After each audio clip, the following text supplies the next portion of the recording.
Another thing that I did have to get used to that I forgot to mention that I'm not a fan of is the street cameras. What?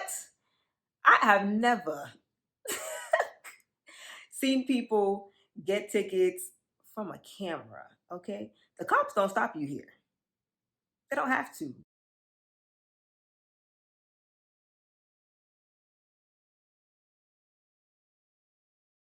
Hey guys, it's your girl, Mara F. Baby. Please say the baby. And today, I'm going to recap what my first year of living on my own and living in a different state, how it has been for me. Okay, now I grew up thinking that I was going to be at home until the day I got married. Well, I should say that's what my parents thought, because I always knew I wanted to be out. I just didn't know when, where, how, or why. Okay?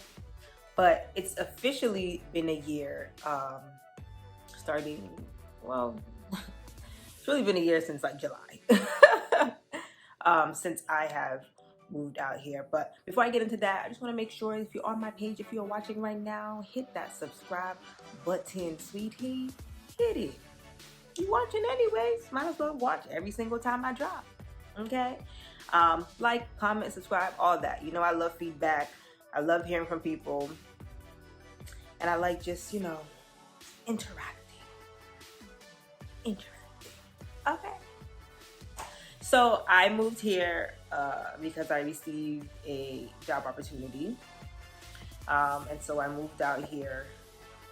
And I got that job offer actually right before I went to Jamaica last year. Like the day before I went to Jamaica. I came for an interview, and the next day I flew from here and went to Jamaica. And then a couple days within Jamaica, they called me and said, "Hey, you want to start in 2 weeks?" And I was like, "Okay." But I was already on vacation, okay? Had to tell my old job while I'm on vacation that I had to put a 2 weeks in, which was really like 10 days, okay? I had to put my 2 weeks in, or whatever. So when I came back to Boston, I worked for like, I don't even think a full week. And then the following week, I was moving to Maryland. So here I am. Now, I will say I was nervous at first because I've never been by myself. I don't like to be by myself, okay? I'm used to being around my family. You know, I grew up in a very close-knit family. I love being around people. I don't go out to eat by myself. I don't go to the movies by myself. Like, I just need people. So when I moved here and got my own place, I'm telling you, the first couple nights, were tough. Any little sound, I'm like, they were tough. But now it's to the point where I love being by myself. No, I'm lying. I like being by myself when it's an option. The pandemic changed that for me, made me really realize that I don't like it. I like having people around. But lucky for me, my man lived down here, so he came as often as possible, as well as other friends. I have a best friend that moved down here a couple years ago.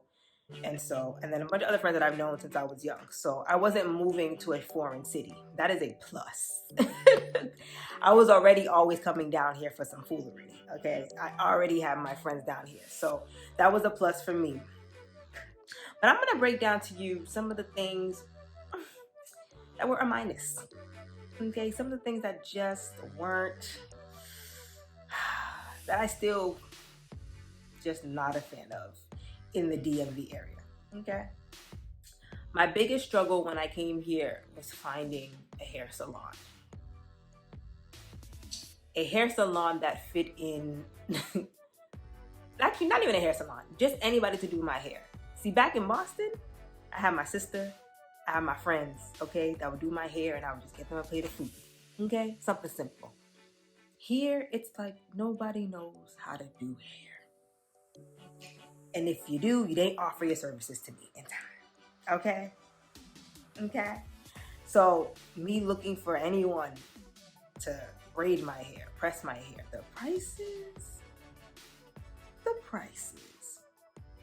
I remember the only time I got my hair braided since I've been down here is actually when my friend from Connecticut came down to see me and she braided my hair because nobody here can do it for me the way I needed it. Okay, and the prices? When you've had something for the frugal, okay, for the benefit, okay, you're not going to pay for it. And you're definitely not going to pay a high price. And I'm cheap.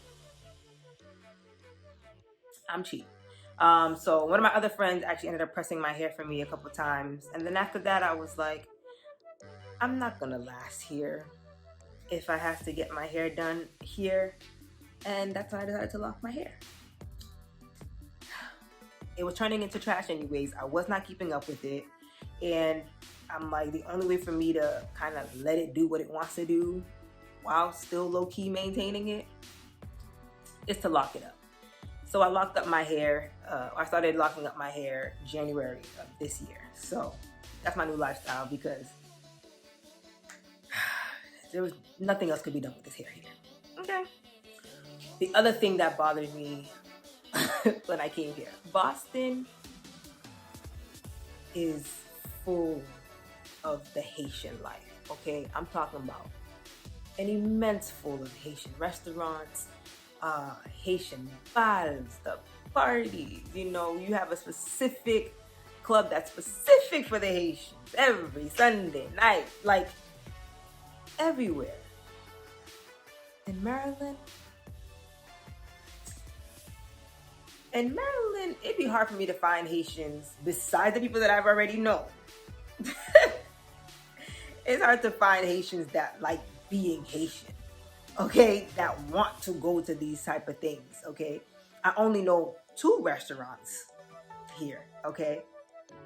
And they're not anywhere convenient, okay? Only 2 Haitian restaurants that I know of. There might be a 3rd, but nothing convenient the way it is on every corner back home, okay? And then the bars. An artist comes out maybe like what used to be for Boston every other week comes out here like every 3 months. And then nobody even comes out to do anything. And when they come out, nobody's even dancing. Like I'm not used to it. Which is why last year Thanksgiving, me and my friend, we drove up to Boston. We didn't stay here. We went to Boston because all the festivities were there. There's not much here. However, they do have a lot of African parties. And here is the only place that I've ever gone to a fete called Afro Soca, Poppin', and Reggae Fest. Poppin'. Hey, you give me Caribbean flair, so I don't care. Now, if we just get a little bit more Haitians, who are actually interested and want to do stuff, and that would be great. The other thing that I cannot get used to here, ladies and gentlemen, is the wildlife. I lived in the suburbs, you know, back home, and I could have had my door wide open.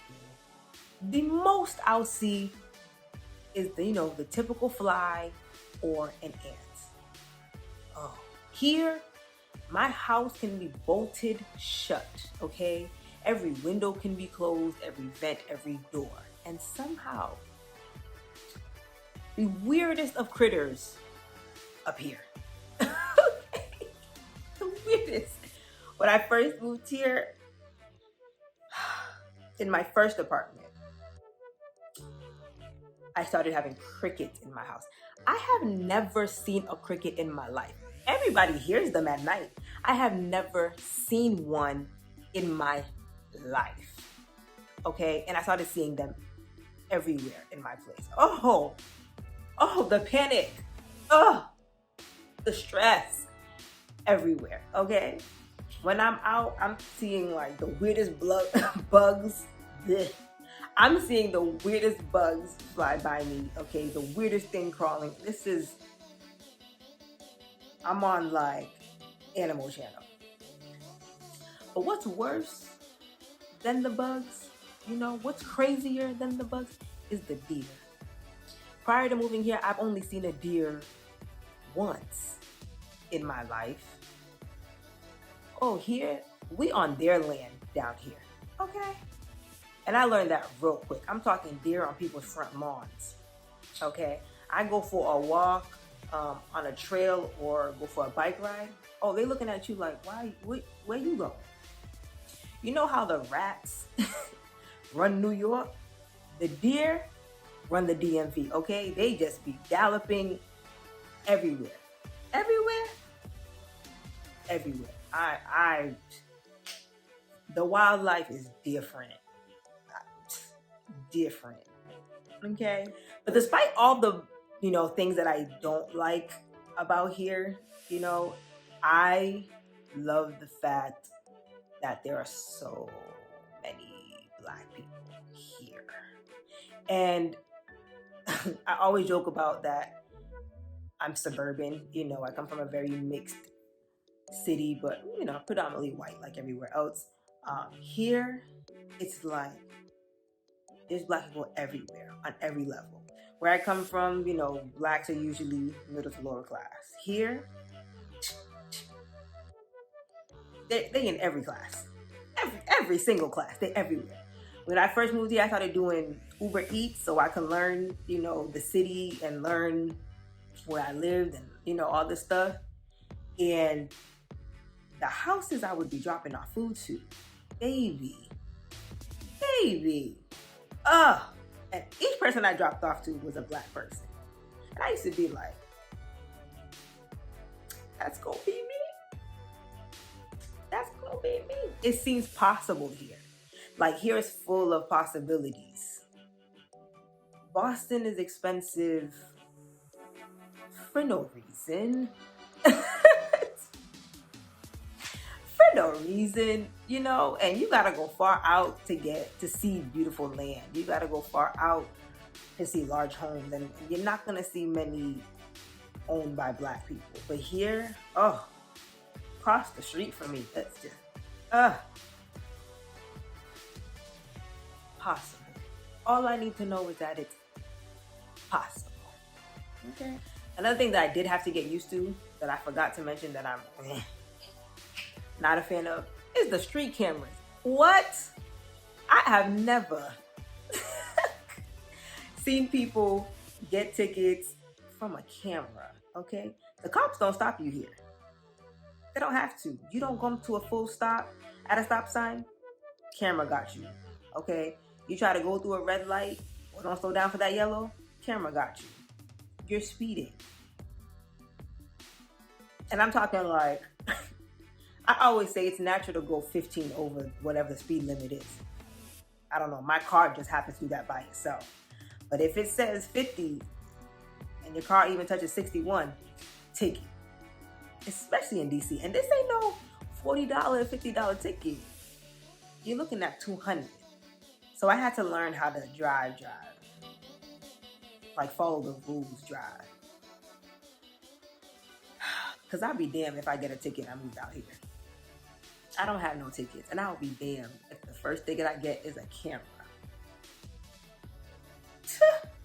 So my favorite thing so far since moving out here is meeting new people. Honestly, I love meeting new people. I love making new friends. Getting closer to my new family. Obviously, you guys know I'm gonna get married, and so I hang with my fiance's family way more than anybody else. And so just building on that bond is great. But I will say this pandemic too, I guess you could say, to add insult to injury, has definitely helped with my appreciation of home. Because obviously when you're younger, you want to get out. As you're getting older, you can't be in the same space as your parents anymore. Like, I needed to break free.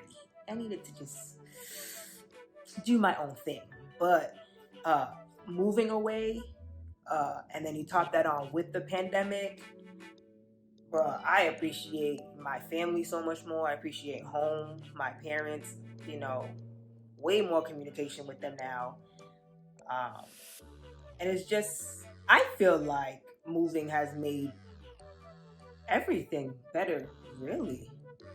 I feel like when I was back home, a pile of things was going on, you know, right before I moved. I would say that year before I moved, a pile of stuff was going on. And I honestly, I probably was depressed and didn't even know I was. You know, I was really thin. I was just living life the best I could. But moving out here was a fresh start, okay? And it's been nothing but good for me. I really have no complaints, you know, besides the little minor things that I feel like are justifiable. But other than that, it's been great. Now, will I stay in the DMV area? I don't know. Part of me still wants to move to Charlotte one day. That was my first choice. So, you know, if God takes me there, we out. But till then, I'll be here in the DMV area. Okay? But yeah, that's all I have for y'all today. Thank you so much for watching. This is Samara Says. Bye, guys. Samara Says.